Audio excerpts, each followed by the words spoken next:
और दिल्ली में मंत्री और विधायक पार्षद शहीदी पार्क में देश की रक्षा का संकल्प लेंगे, तो वहीं राजघाट में बीजेपी भ्रष्टाचार के खिलाफ लड़ाई लड़ने का संकल्प लेगी। 1 मिनट में पूरी रिपोर्ट देखिए।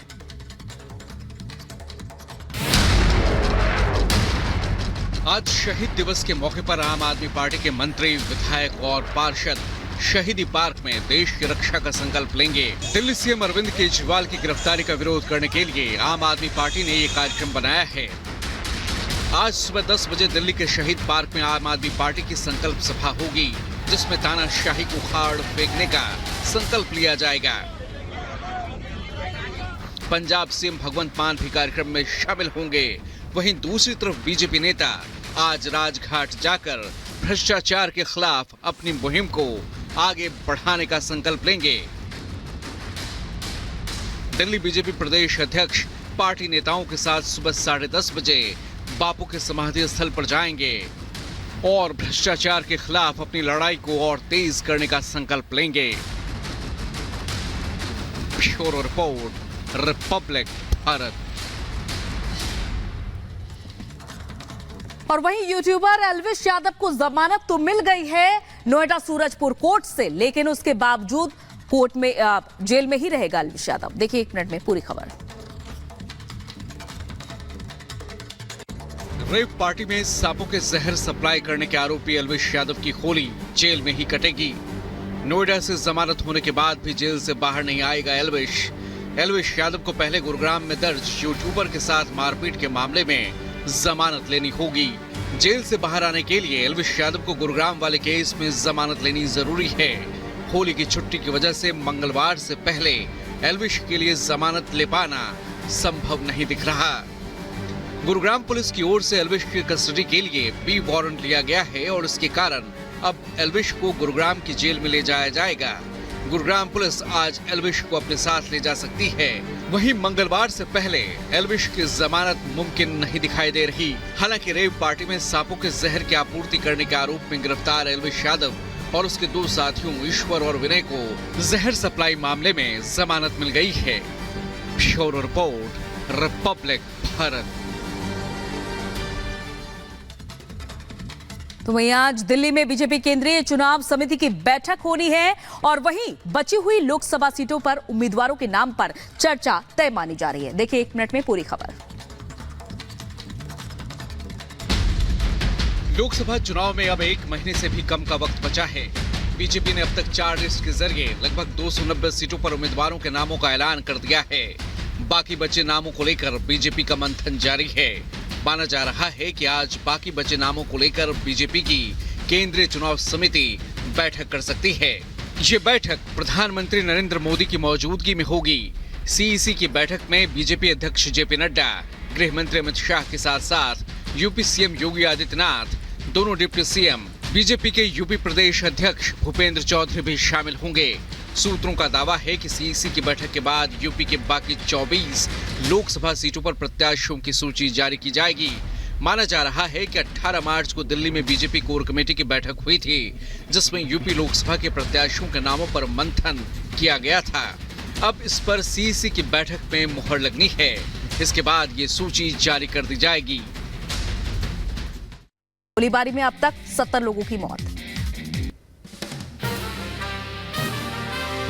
उधर 4 से 5 हमलावरों ने हमला किया है। ताबड़तोड़ हमले के बाद हॉल को हमलावरों ने आग के हवाले कर दिया।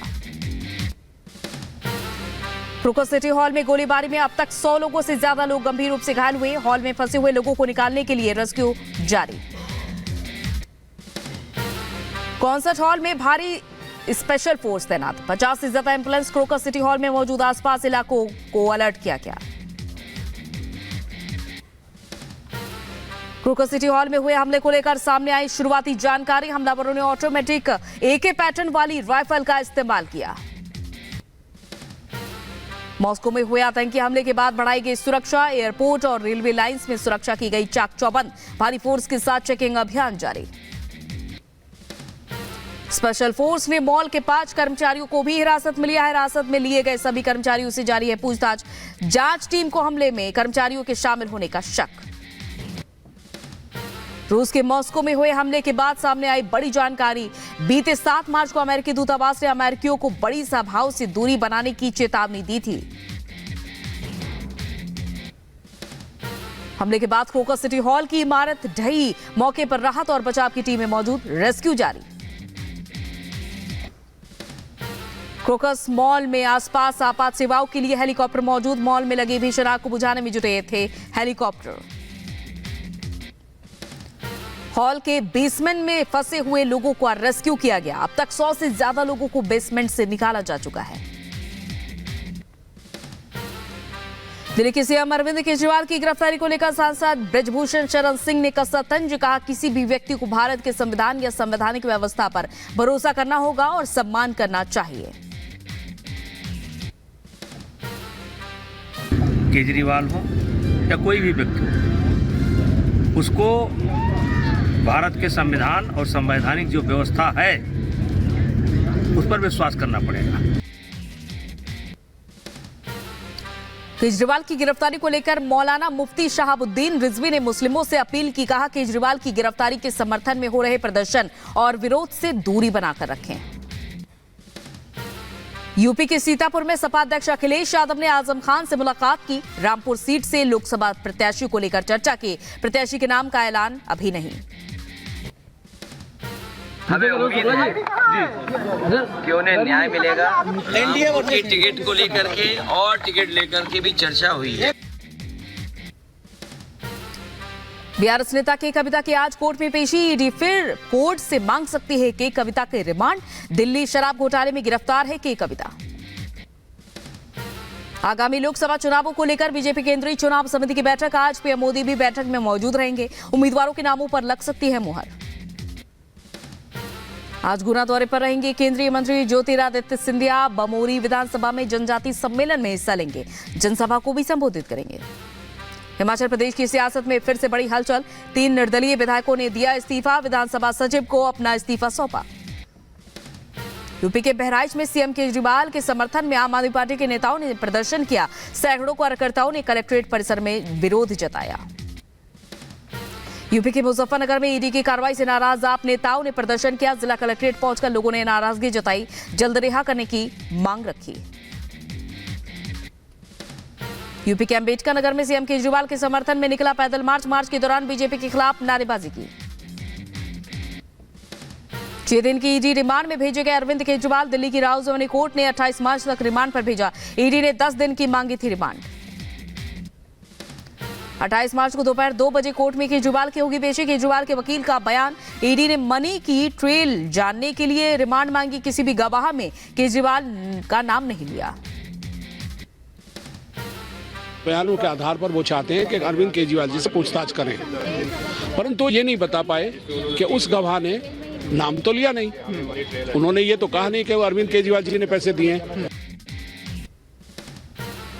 केजरीवाल पर केंद्रीय मंत्री स्मृति ईरानी का हमला। कहा, गिरफ्त में घोटाले का मास्टरमाइंड विजय नायर के साथ बैठक में केजरीवाल ने बनाई शराब नीति। केजरीवाल के वकीलों ने नहीं किया खंडन। विजय नायर के सौजन्य से कुछ विशिष्ट शराब कंपनियों ने बैठकर शराब की पॉलिसी बनाई। अरविंद केजरीवाल जी के किसी भी वकील ने इस तथ्य का खंडन नहीं किया। केजरीवाल की ईडी रिमांड पर भेजे जाने पर आपने किया विरोध। कहा, केजरीवाल के खिलाफ हो रही है साजिश। दिल्ली बीजेपी के प्रदेश अध्यक्ष वीरेंद्र सचदेवा का बयान। कहा, दिल्ली के मालिक को कानून से ऊपर होने का अहंकार था। बीजेपी नेता मनजिंदर सिंह सिरसा का हमला। कहा, देश के सबसे भ्रष्ट सीएम है केजरीवाल।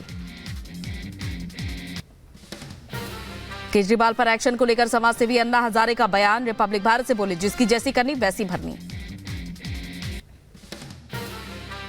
जैसे करने वैसे भरने। जो आदमी जैसा करेगा वैसा भरेगा। दिल्ली सरकार के मंत्री आतिशी का बयान। कहा, हम कोर्ट के फैसले से असहमत। गिरफ्तारी के बाद दबाव बनाकर आपके खिलाफ लिए जाते हैं बयान। मामले में कोई सबूत नहीं। दिल्ली सरकार के मंत्री सौरभ भारद्वाज का केंद्र पर हमला। कहा, 21 मार्च से केंद्र सरकार की उल्टी गिनती शुरू। आज देश में सवाल पूछने लोगों के हक के लिए लड़ने की आजादी खतरे में है। केजरीवाल पर एक्शन को लेकर बीजेपी पर बरसे कांग्रेस नेता अधीर रंजन चौधरी। कहा, यह तानाशाही का नया नजारा है, आजादी के बाद ये कभी नहीं हुआ। ईडी ने रिमांड कॉपी में आम आदमी पार्टी पर उठाए सवाल। लिखा, आप पार्टी ने कंपनी की तरह किया है बिजनेस, पैसों के लिए शराब नीति में बदलाव किया। अरविंद केजरीवाल की पत्नी सुनीता केजरीवाल ने सोशल मीडिया पर पोस्ट कर बीजेपी पर बोला हमला। लिखा, 3 बार के चुने हुए सीएम की गिरफ्तारी, जनता के साथ धोखा, सत्ता के अहंकार में चूर होकर मोदी जी ने कराया है गिरफ्तार।